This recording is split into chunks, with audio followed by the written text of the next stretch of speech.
Professor Compton. This is Nicholas Beato showing off the occupancy sensor for the Smart Public Restroom team.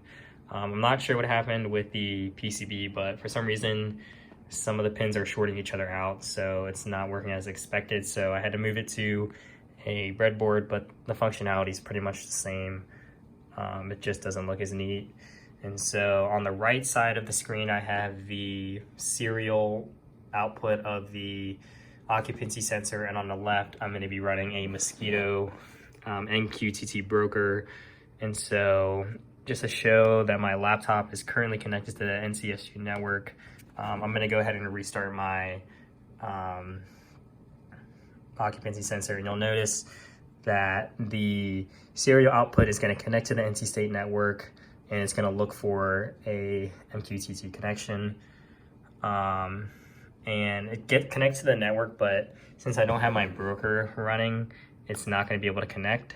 So as soon as I start running it, it's going to send a command. The occupancy sensor is going to send the MQTT broker a command to signify that it's not occupied before going into a deep sleep state. So I'm going to go ahead and start running the broker.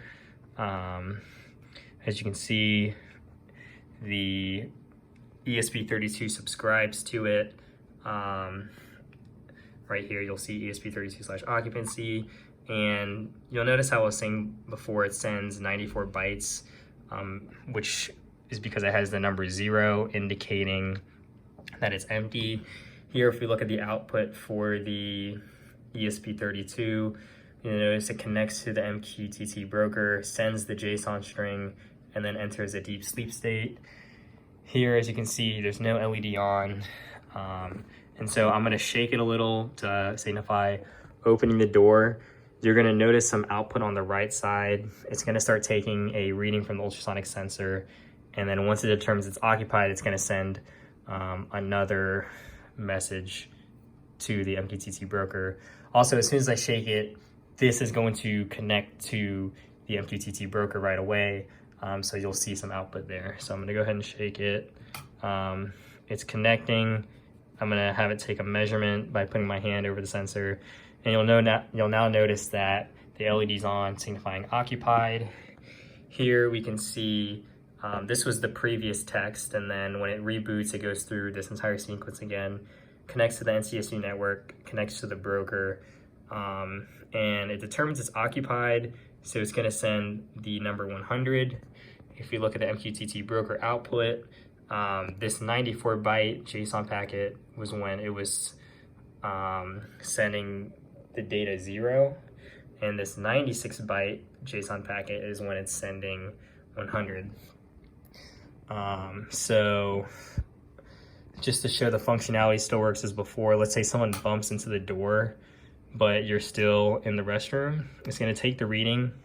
It still determines that you're in the stall, so it says still occupied.